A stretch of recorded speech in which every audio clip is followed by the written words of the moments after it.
Here is the question.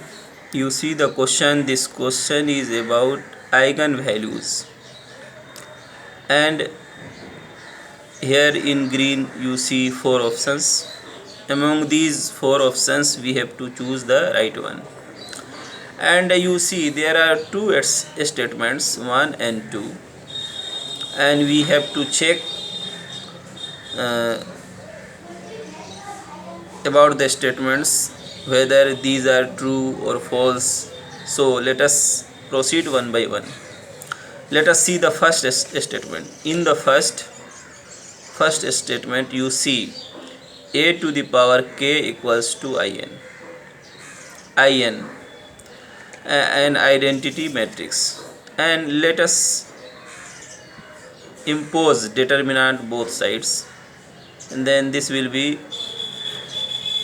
date in, and you know date ab equals to date a determinant a into determinant b.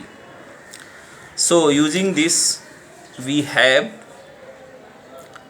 date a to the power k equals to 1. You know determinant of identity matrix is 1. Now in the question you see a, the matrix A is with complex entries. This means that date A is not 1, only 1. It may be omega square, omega k to the power omega to the power k minus 1. Here these are kth roots of unity, kth roots of unity.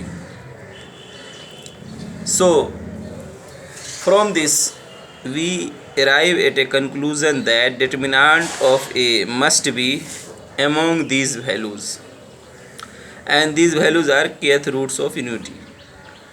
Before going ahead, one must remember that kth roots of unity form a group. This means that if you take any two members, two elements, three elements, or all and multiply, then you will again get a value which will be among these values. So now we are able to write the matrix, the type of this matrix A. The matrix may be, any matrix can be written in upper triangular form like this.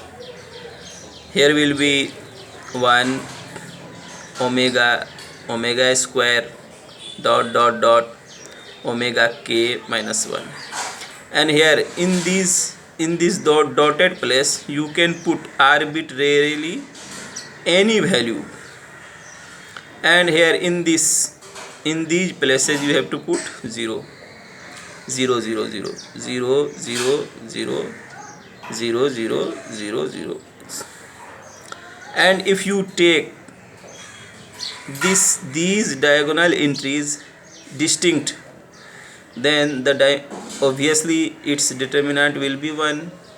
And in this case when you put distinct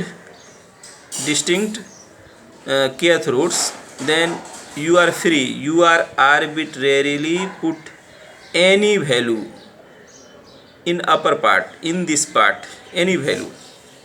But if you take a matrix like this, suppose you are repeating 1 and you are repeating omega 2 times, thereafter you take omega square, then you are not free to choose the entries here in these dotted places arbitrarily, because this matrix, if suppose this A1, this A2, then in case of distinct entries, A1 to the power k will be an identity matrix.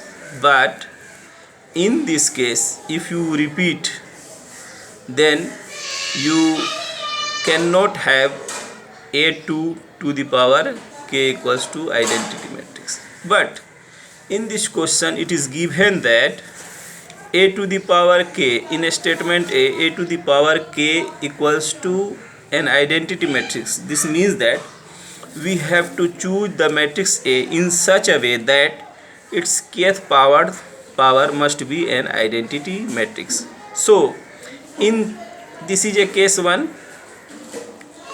and this is a case 2. So if you repeat, then you have to put 0 0 0. This means that at remaining places you have to put 0 0 0. This means that this can be diagonal matrix.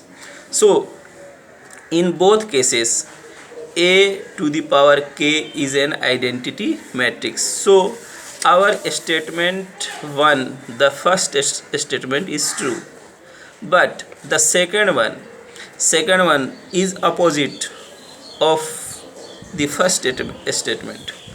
Second statement is true if you take a to the power k equals to ik, but here you see k and may be different. This statement says that k and n may be different. This means that, suppose for example I am taking k equals to 1. K equals to 1 means you have to take the roots x to the power k equals to 1. So if you put k equals to 1, then we have only one root, that is 1. And if you repeat this one, suppose this way, you write a matrix this way, then obviously its eigenvalues are 1, and 1 is a root of kth root of unity, because we have taken k equals to 1.